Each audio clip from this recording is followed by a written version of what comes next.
Okay, so I'm going to be teaching the verb da sam, or to be, in Bulgarian. So we have, I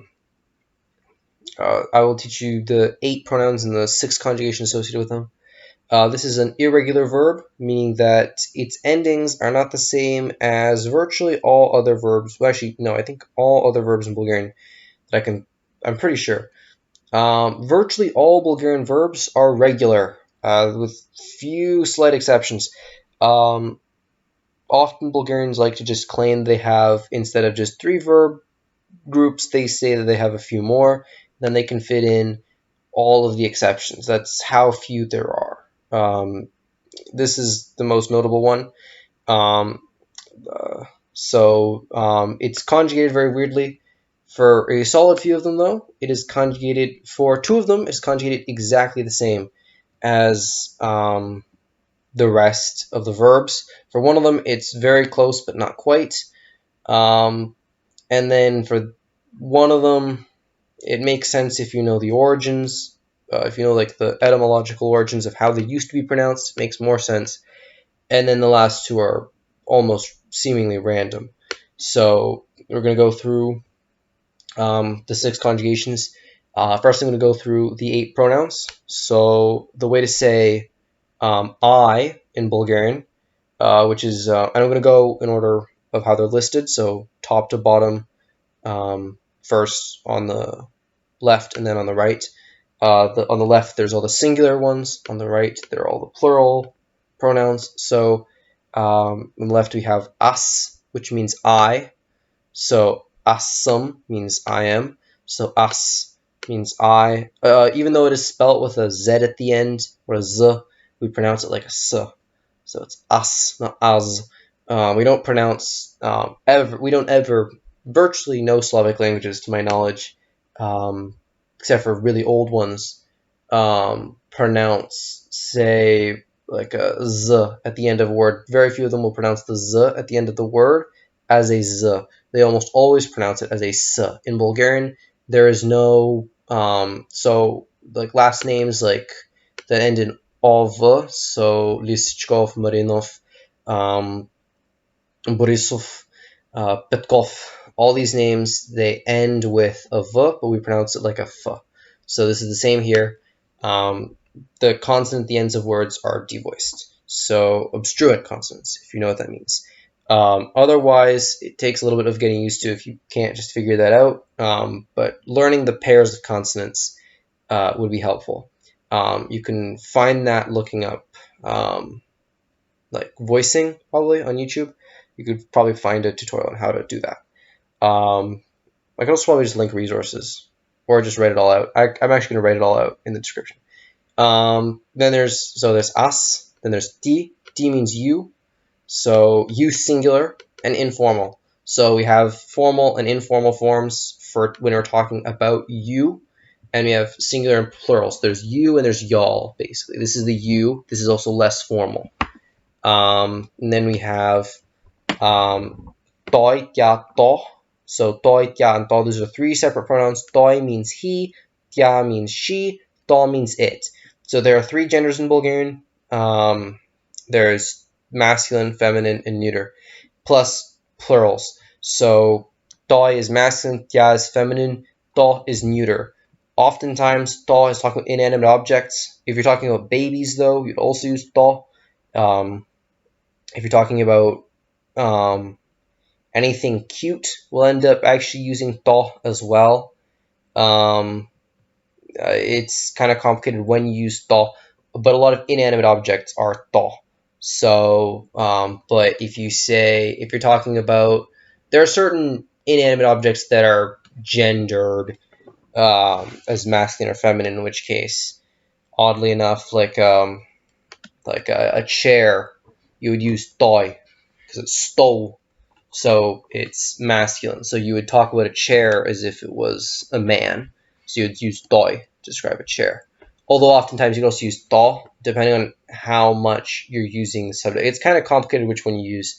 You don't really need to learn that. If you use to for objects, tya for women, toy for men, that should work generally particularly for early on. You can learn really the rules later once you get familiar with also more nouns. Then we have nie, not nie. This is something that people who've heard Russian a lot will unintentionally get.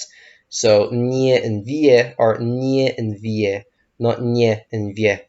Nie, vie. So it's ie, vie, nie, right? So nie means we, vie means y'all or you formal. So if you're talking to someone, if you're speaking to a stranger, you will use the vie form.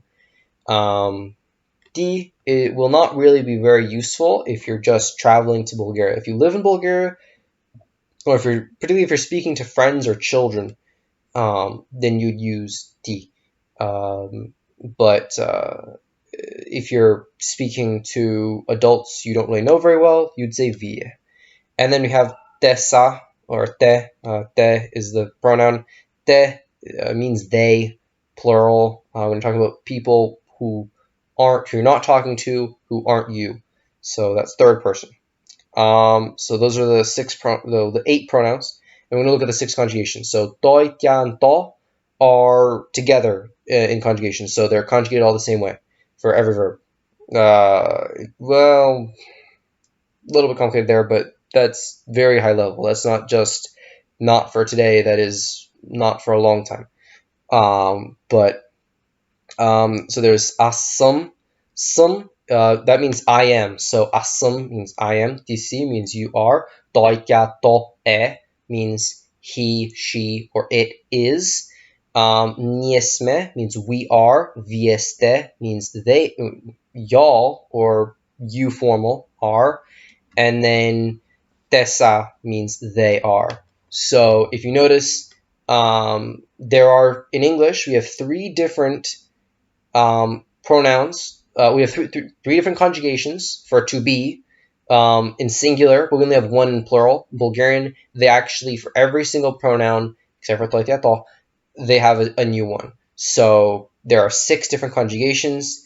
Basically, just think if you're talking about nie or us, then, or you're talking about what we are doing or what we are being, in this case, you would say niesme. So some people do struggle with how these work, but it is a matter of getting used to.